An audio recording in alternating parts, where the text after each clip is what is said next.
जब भी हम यूपीएससी के पर्सपेक्टिव से ज्योग्राफी सब्जेक्ट की डिटेल में स्टडी करते हैं तो उसमें एक हमारा टॉपिक आता है जियोमॉर्फोलॉजी। और उसी में हम लोग एंडोजेनिक और एक्सोजेनिक फोर्सेस के नाम से दो बहुत इंपॉर्टेंट सब टॉपिक पढ़ते हैं जो हमारी एग्जामिनेशन प्रिपरेशन के लिए शायद सबसे ज्यादा इंपॉर्टेंट होता है, क्योंकि यही सबसे ज्यादा कॉम्प्लिकेटेड भी होता है।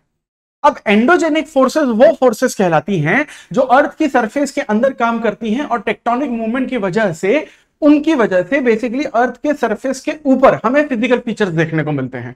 और वहीं अर्थ के सरफेस के बाहर काम करने वाली वो फोर्सेस जो उन फिजिकल फीचर्स को लेवल डाउन करती हैं या फिर उनकी हाइट को, लंबाई को, चौड़ाई को, मोटाई को कम करती हैं, वो एक्सोजेनिक फोर्सेस कहलाती हैं। तो कंसेप्ट यहां पर हमने बड़ा हमेशा सिंपल सा पढ़ा है कि एंडोजेनिक फोर्सेस की वजह से यहां पर फिजिकल फीचर की हाइट बढ़ती है, लेकिन एक्सोजेनिक फोर्सेस की वजह से फिजिकल फीचर्स की हाइट यहां पर कम होती है। लेकिन एक नई रिसर्च स्टडी यहां पर सामने आ रही है जो हमारे बेसिक ज्योग्राफी के कंसेप्ट के एकदम अगेंस्ट जा रही है।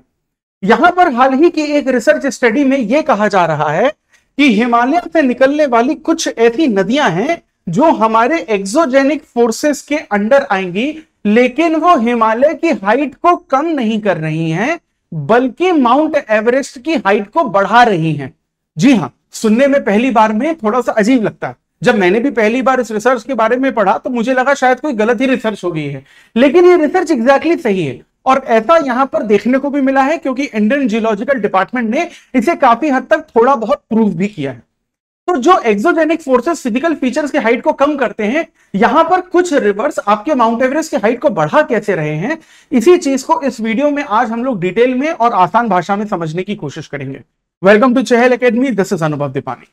तो देखिए, यहां पर कहा जा रहा है कि अरुण रिवर जो बेसिन है, जो आपको बेसिकली हिमालय के रीजन में ही देखने को मिलती है, जो नेपाल और तिब्बत के एरिया में बहती है और आपके माउंट एवरेस्ट जो दुनिया की हाईएस्ट पीक है उससे करीबन 75 किलोमीटर दूर है, उसकी वजह से यहां पर जो माउंट एवरेस्ट है उसकी हाइट 2 मिलीमीटर पर ईयर बढ़ रही है।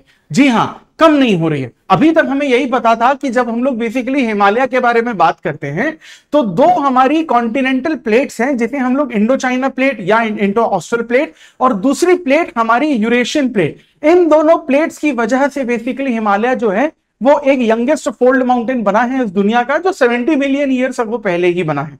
और यहां पर ये जो दोनों प्लेट हैं अभी भी एक्टिव हैं, इसकी वजह से जो आपका माउंट एवरेस्ट है उसकी हाइट बढ़ती जा रही है, इसलिए आपको वहां पर अर्थक्वेक जैसी चीजें भी लगातार हिमालयन रीजन में देखने को मिलती हैं। लेकिन यहां पर इस नई स्टडी में यह कहा जा रहा है कि not just because of the movement of these two continental plates, not just because of the concept of isostasy, but because of this particular river system also Mount Everest की हाइट 2 मिलीमीटर पर ईयर यहां पर बढ़ती जा रही है। समझने की कोशिश करते हैं डिटेल में कि पूरा का पूरा ये जो माजरा है वो है क्या। अब अगर देखिए, अगर आप करंट माउंट एवरेस्ट की अगर हाइट देखते हैं तो वो 8,849 मीटर्स के आसपास आपको देखने को मिलती है। और रीसेंट ग्रोथ अगर हम लोग देखते हैं तो पिछले 89 या 90,000 ईयर्स में 15 to 50 मीटर जो है इसकी मोर देन एक्सपेक्टेड जो एवरेज हाइट है वो हमको यहां पर बढ़ती हुई दिखती है। और इसके कॉजेस में इरोजन बताया जा रहा है अरुण रिवर की वजह से। अब यहां पर टर्मिनोलॉजी भी हम लोग इरोजन यूज कर रहे हैं भाई, जैसे कि कोई भी एक्सोजेनिक एजेंट है। फॉर एग्जांपल, अगर हम लोग रिवर टोपोग्राफी में कोई फ्लोइंग वाटर लेते हैं तो मान लीजिए कि अगर ये जो मेरा हाथ है, ये मान लीजिए कि अगर आपका हिमालय का कोई स्लोप है और ये दो उंगलियां मान लीजिए कि किसी भी नदी के दो बैंक हैं, इस तरीके से अगर ये नदी यहां पर बहती है स्लोप में, तो ये जो हिमालय के रॉक पार्टिकल्स है उसका ब्रेकडाउन करेगी, इसे हम वेदरिंग कहते हैं। उन्हीं रॉक पार्टिकल्स का जब ट्रांसपोर्टेशन हो जाता है और वो कहीं और डिपॉजिट हो जाते हैं तो उसे हम लोग इरोजन कहते हैं। तो सिंपल सी बात है कि थ्योरी से भी समझ में आ रहा है कि इससे हिमालय का जो स्लोप है या पीक है उसकी हाइट कम होनी चाहिए। लेकिन यहां पर रिसर्च सामने आ रही है कि अरुण रिवर के इरोजन की वजह से जो माउंट एवरेस्ट है उसकी हाइट यहां पर बेसिकली थोड़ी सी हमें बढ़ती हुई दिख रही है। तो ये बेसिक कंसेप्ट के अगेंस्ट किस तरीके से जा रही है चीजें। इरोजन इंपैक्ट बेसिकली हमको यहां पर एग्जैक्ट माउंट एवरेस्ट में देखने को नहीं मिलता, लेकिन माउंट एवरेस्ट से करीबन 75 किलोमीटर दूर देखने को मिलता है तिब्बत और आपके नेपाल के रीजन में। एनुअल अपलिफ्टमेंट रेट जो है हमको माउंट एवरेस्ट का 2 मिलीमीटर पर ईयर देखने को मिलता है। और आइसोस्टेसी जो है यहां पर तो बेसिकली एक बहुत बड़ा रोल प्ले कर ही रही है, जिसे हम लोग आसान भाषा में इस तरीके से समझ सकते हैं कि जो आपका लिथोस्फीयर है, आपका जो क्रस्ट है और उसके नीचे जो मेंटल है, उसके बीच में जो इक्विलिब्रियम जो बैलेंस किया जाता है वो आइसोस्टेसिस के द्वारा किया जाता है, जिससे कि लिथोस्फीयर को एस्ट्रोनॉस्फीयर के ऊपर फ्लोट होने में ज्यादा मदद मिलती है और हमें अर्थ के अलग अलग बेसिकली लोकेशन पे फिजिकल फीचर्स की हाइट उसकी वजह से अलग अलग देखने को मिलती है।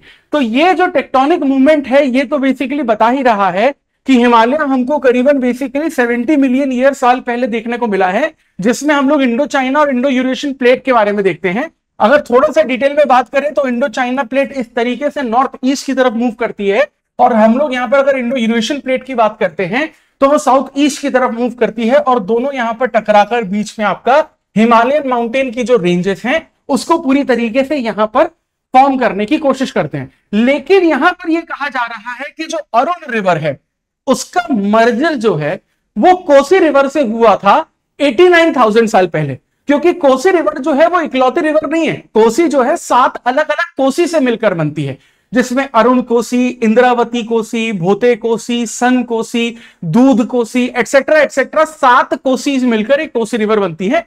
89,000 साल पहले हम लोग ये देखते हैं कि अरुण कोसी जो है, जिसे हम सिर्फ अरुण रिवर कह रहे हैं अभी, उसका मर्जर मेजर जो हमारी मेन कोसी रिवर है जो गंगा की ट्रिब्यूटरी है उससे देखने को मिलता है। अब यहां पर ये नई रिसर्च स्टडी में आया है कि ये जो अर्जुन कोसी रिवर है या फिर जो आपकी सिर्फ अरुण कोसी रिवर है या जो सिर्फ अरुण रिवर है, उसने जितने पार्टिकल का यहां पर इरोजन किया है वो पार्टिकल का कुछ पोर्शन कोसी रिवर में जा मिला और कुछ पोर्शन कोसी से गंगा में जा मिला, लेकिन कुछ पोर्शन जो है वो कोसी रिवर में आया नहीं।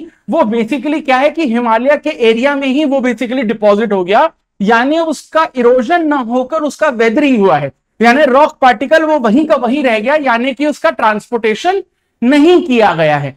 तो वो जो बेसिकली वेदर्ड आपका रॉक मटेरियल है वो माउंट एवरेस्ट के ऊपर डिपॉजिट होने लगा है, जिसकी वजह से अरुण रिवर ने जो पार्टिकल्स की वेदरिंग की उसका डिपोजिशन आपको अलूवियल सॉइल के नाम पर गंगा यमुना बेल्ट में ना देखते हुए आपको वहां पर माउंट एवरेस्ट पे देखने को मिला है।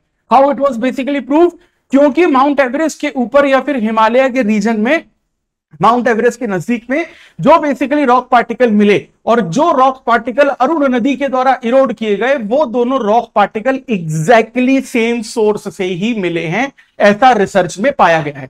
तो ये एक बेसिकली बहुत ज्यादा नॉन जनरल चीज हमें पहली बार ज्योग्राफी में यहां पर देखने को मिल रही है। इसके अलावा नेबरिंग पीक पर भी हमको बेसिकली इसका इफेक्ट देखने को मिला है। आइसोस्टेटिक रिबाउंड जो है वो आपको मकालू पीक और लात्सो पीक जो है इसमें भी हमें यहां पर देखने को मिला है। अब ये फाइंडिंग जो है ये काफी ज्यादा बेसिकली अनसर्टेन है, क्योंकि यहां पर कुछ एक्सपर्ट जो है वो बेसिकली अभी भी इस पे क्वेश्चन कर रहे हैं। क्रिटिसिज्म तो अभी इस स्टडी का पूरी तरीके से आ ही रहा है। वो लोग बेसिकली ये कह रहे हैं कि जियोलॉजिकल पर्सपेक्टिव की अगर हम लोग यहां पर बात करें तो रिवर इसी तरीके का सिग्निफिकेंट माउंटेन अपलिफ्ट करती है। इसे सिर्फ हम लोग एक इंसिडेंट से प्रूव करके पूरी की पूरी थ्योरी में इसे हम लोग शामिल नहीं कर सकते हैं। हमें और ज्यादा रिसर्च और हमें और ज्यादा प्रूफ की यहां पर बेसिकली बात करनी पड़ेगी। दूसरी चीज ये भी कहा जा रहा है कि अगर इस तरीके की रिसर्च सही होती है तो ये सिर्फ एंडोजेनिक और एक्सोजेनिक फोर्स के बीच का रिलेशन नहीं है, कहीं ना कहीं ये हमारे क्लाइमेट चेंज से भी पूरी तरीके से कनेक्ट करता है, क्योंकि यहां पर इरोजन जो रेट है अगर वो अपलिफ्टमेंट को बढ़ा रहा है तो इसमें हमें क्लाइमेट चेंज का भी रोल बहुत ज्यादा देखना पड़ेगा। और अगर हम लोग यहां पर बात कर रहे हैं कि माउंट एवरेस्ट जैसी पीक का अपलिफ्टमेंट हो रहा है उस पर्टिकुलर इरोजन से, तो हमें यहां पर इसके वन टाइम मॉनिटरिंग से बात नहीं चलेगी। हमें बेसिकली इसका जो लॉन्ग टर्म मॉनिटरिंग है वो हमें यहां पर देखना पड़ेगा। सिर्फ माउंट एवरेस्ट की ही नहीं, हमें अलग अलग कॉन्टिनेंट की माउंटेन बिल्डिंग थ्योरीज को भी देखना पड़ेगा, अलग अलग माउंटेन और पीक्स को देखना पड़ेगा। और अगर कहीं जाकर हर जगह ये प्रूफ होता है तभी हम लोग इसे यूनिवर्सली एक्सेप्ट कर सकते हैं, अदरवाइज तब तक ये शंका की निगाहों से ही देखा जाएगा इसे। तो सबसे पहली चीज जो हमें निकल कर आती है इसमें यह कि अभी जो फाइंडिंग है और ज्यादा सिग्निफिकेंट होनी चाहिए। क्या ये सच में बेसिकली कंट्रीब्यूट कर रहा है? We need to basically do more research related to this. और ये जो रिसर्च है वो इंटरनेशनल लेवल पे भी अलग अलग तरीके के कोऑपरेशन से होनी चाहिए, तभी हमें पता चलेगा कि हिमालय के अपलिफ्टमेंट में क्या सच में रिवर का कोई एक मेजर रोल रह रहा है या फिर ये एक टाइप का एक्सेप्शनल सिनेरियो या केस हमें देखने को मिला है। तो इसी तरीके के इंपॉर्टेंट टॉपिक्स को अगर आप डिटेल में और आसान भाषा में समझना चाहते हैं जो आपकी यूपीएससी सिविल सर्विसेज एग्जामिनेशन की प्रिपरेशन को और आसान बनाएगा, so for that, please stay tuned to Chahal Academy. This is Anubhav Dipani. I will see you in the next video. Thank you very much.